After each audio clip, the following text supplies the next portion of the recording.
যে এই বক্তব্যটিও যে তিনি দিচ্ছেন সেটাও তার একক বক্তব্য নয়, ভারতের সকল রাজনৈতিক দলেরই এক্ষেত্রে সমর্থন আছে। এবং এটাও স্পষ্ট হচ্ছে যে শেখ হাসিনা যে বাংলাদেশে ফিরবেন সে বিষয়টা যে শেখ হাসিনা দেখছেন, এবং শেখ হাসিনা তার যখন উপযুক্ত সময় মনে হবে এবং সার্কামস্ট্যান্সে পরিবর্তন ঘটবে, পরিস্থিতি বদল ঘটবে, তখনই ফিরতে পারবেন, এই বিষয়গুলো একরকমের পরিষ্কার করেছেন। বাংলাদেশে আন্তর্জাতিক অপরাধ ট্রাইব্যুনালে শেখ হাসিনার বিচারের রায় হওয়ার পর থেকেই প্রায় প্রতিদিনই পররাষ্ট্র উপদেষ্টাকে সাংবাদিকেরা পেলেই প্রশ্ন করছেন যে শেখ হাসিনাকে ভারত থেকে ফেরানোর কি হলো, এবং পররাষ্ট্র উপদেষ্টাকে বলে যেতে হচ্ছে যে এখনো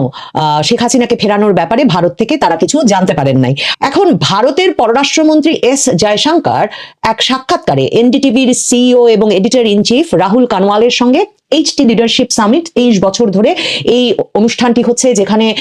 ভারত এবং পৃথিবীর নেতৃস্থানীয় ব্যক্তিরা এসে খোলামেলা কথা বলেন, সাক্ষাৎকার দেন, তাদের মনোভাব, ভবিষ্যৎ পরিকল্পনা এসব প্রকাশ করেন। সেখানে এসে তিনি এনডিটিভির এই সিইও এবং এডিটর ইন চিফ রাহুল কানওয়ালের সরাসরি প্রশ্ন যে তার মানে কি শেখ হাসিনা ভারতে যতদিন ইচ্ছা ততদিন থাকবেন, as long as she wants, এই প্রশ্নের উত্তরে সরাসরি ভারতের পররাষ্ট্রমন্ত্রী এস জয়শঙ্কর বলেছেন শেখ হাসিনা একটা বিশেষ পরিস্থিতিতে ভারতে এসেছিলেন এবং সেই বিশেষ পরিস্থিতিটি এখনো বজায় আছে, এবং সেই বিশেষ পরিস্থিতিটাই আসলে নির্ধারণ করছে যে শেখ হাসিনার কি হবে। কাজেই শেখ হাসিনাই মনস্থির করবেন তার মর্জি যে তিনি কবে দেশে ফিরে যাবেন। এক কথায় শেখ হাসিনা যেদিন চাইবেন তিনি সেদিন দেশে ফিরে যাবেন, এরকম একটা মন্তব্য করেছেন সুস্পষ্টভাবে এস জয়শঙ্কর, ভারতের পররাষ্ট্রমন্ত্রী। এরপর আসলে বুঝতে আর বাকি থাকে না পত্রিকায়, সংবাদ মাধ্যমে কলামের পর কলাম খরচ করার কিংবা ফেসবুক স্ট্যাটাস দিয়ে হুমকার দেওয়ার আর প্রয়োজন পড়ে না যে ভারত আসলে বাংলাদেশের তরফে যে ধরনের যোগাযোগই স্থাপন করার চেষ্টা করা হোক না কেন এই বিষয়টিতে, যে শেখ হাসিনাকে বাংলাদেশে আন্তর্জাতিক অপরাধ ট্রাইব্যুনালের বিচারের রায় হয়ে যাওয়ার কারণে এখন ফেরত পাঠাতে হবে, ভারতের অবস্থান একটাই, সেটা হচ্ছে ভারত মনে করে শেখ হাসিনা যেদিন চাইবেন সেদিন ফিরে যাবেন, she has to make up her mind, মানে তিনি যেদিন মনস্থির করবেন সেদিন ফিরবেন। এস জয়শঙ্কর এই কথাটা খুব স্পষ্ট করে বলে দিয়েছেন। ভারত যে আন্তর্জাতিক অপরাধ ট্রাইব্যুনালের বিচারটিকেই প্রশ্নবিদ্ধ করে বা তাকে প্রশ্নমুক্ত মনে করে না, সেটা যেদিন বিচারের রায় হয়েছে সেদিনই ভারতের পররাষ্ট্র মন্ত্রণালয়ের তরফে একটা বিবৃতি দেওয়া হয়েছিল। বিবৃতিতে আন্তর্জাতিক অপরাধ ট্রাইব্যুনাল, ইন্টারন্যাশনাল ক্রাইমস ট্রাইব্যুনাল, এই তিনটি শব্দকে ভারত যেভাবে উদ্ধৃতি চিহ্নের মধ্যে রেখেছিল তাতে বোঝা যাচ্ছিল এই ট্রাইব্যুনালকে ঠিক আন্তর্জাতিক অপরাধ ট্রাইব্যুনালের মর্যাদা দিতে ভারত রাজি নয়, এবং ভারত আসলে বাংলাদেশের কর্তৃপক্ষ যে একে আন্তর্জাতিক অপরাধ ট্রাইব্যুনাল বলছে সেটুকুই এই বিবৃতিতে স্পষ্ট করতে চেয়েছে। এবং সেখানে তারা লেখে যে তাদের নজরে এসেছে, ভারতের নজরে এসেছে সাবেক প্রধানমন্ত্রী শেখ হাসিনাকে জড়িয়ে তাকে সংশ্লিষ্ট করে আন্তর্জাতিক অপরাধ ট্রাইব্যুনালের রায়টি, এবং ভারত বরাবর যে কোনো পক্ষের সঙ্গে, যে কোনো অংশীজনের সঙ্গে একটা গণতান্ত্রিক, ইনক্লুসিভ, অন্তর্ভুক্তিমূলক, শান্তিপূর্ণ, স্থিতিশীল বাংলাদেশের জন্য কাজ করতে আগ্রহী। মানে ওই বিবৃতি পড়েও স্পষ্টতই বোঝা গিয়েছিল যে আন্তর্জাতিক অপরাধ ট্রাইব্যুনালের রায় হওয়ার ফলে ভারত সেটা বিবেচনা করে দেখছে যে ভারতের কি কর্তব্য, এমন কিছুই তারা বলে নাই। তারা স্পষ্টতই বলেছে যে ভারত শুধুমাত্র বাংলাদেশের যে কোনো অংশীজনের সঙ্গে একটা শান্তিপূর্ণ, স্থিতিশীল, অন্তর্ভুক্তিমূলক এবং গণতান্ত্রিক বাংলাদেশের জন্য কথা বলার ক্ষেত্রে আগ্রহী। এবং এই একই সূত্রে এস জয়শঙ্করও এই সাক্ষাৎকারটিতে, এনডিটিভির এডিটর ইন চিফের সঙ্গে এই সাক্ষাৎকারটিতেও তিনি একই কথা বলেছেন। তিনি ভারত বাংলাদেশ সম্পর্কের প্রসঙ্গে যখন তাকে প্রশ্ন করা হয়েছে তখন তিনি বলেছেন যে আমরা শুনছি, what we heard, that people in Bangladesh, বাংলাদেশের জনগণ বিশেষ করে যারা এখন ক্ষমতায় আছে তাদের আগের নির্বাচনগুলো নিয়ে নানা রকম ইস্যুজ আছে, নানা রকম অভিযোগ আছে। কাজেই নির্বাচনই যদি অভিযোগের মূল কারণ হয় তাহলে বাংলাদেশের এখন সবচেয়ে গুরুত্বের সঙ্গে, সবচেয়ে অগ্রাধিকারের ভিত্তিতে ফার্স্ট অর্ডার অফ বিজনেস হওয়া উচিত একটা সুষ্ঠু, অবাধ নির্বাচন, একটা ফেয়ার ইলেকশন। মানে ফেয়ার পয়েন্ট এস জয়শঙ্কর যেটা বলেছেন যে নির্বাচনই যদি সবচেয়ে বড় সমস্যা হয়ে থাকে শেখ হাসিনার আমলে, তাহলে একটা অবাধ, সুষ্ঠু, নিরপেক্ষ, ফেয়ার ইলেকশন বলেছেন তিনি, একটা অবাধ নির্বাচন করে, নিরপেক্ষ নির্বাচন করে দেখিয়ে দিক বাংলাদেশ। এবং তারপর এস জয়শঙ্কর বলছেন যে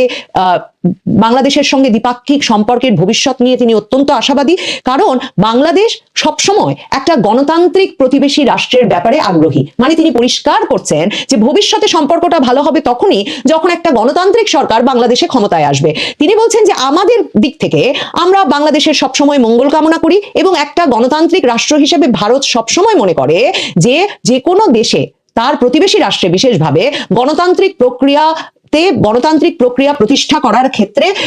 জনগণের ইচ্ছার প্রতিফলন যাতে ঘটে সেটা নিশ্চিত করার ক্ষেত্রে ভারত সবসময় জোর দিয়ে এসেছে। তার মানে নির্বাচনের মধ্য দিয়ে যাতে জনগণের ইচ্ছার প্রতিফলন ঘটে সেটা, এবং নির্বাচনটি যাতে ফেয়ার হয়, এবং ভারত যে শব্দটা সর্বত্র সব ফোরামে বলে আসছে 2024 আগস্টের পর থেকে ইনক্লুসিভ হয়, অন্তর্ভুক্তিমূলক হয়, সেটাই ভারতের ইচ্ছা। এবং তিনি বলেছেন, এস জয়শঙ্কর এরপরেও খুব গুরুত্বপূর্ণ একটা কথা বলেন, তিনি বলেন যে আমি অত্যন্ত আত্মবিশ্বাসী যে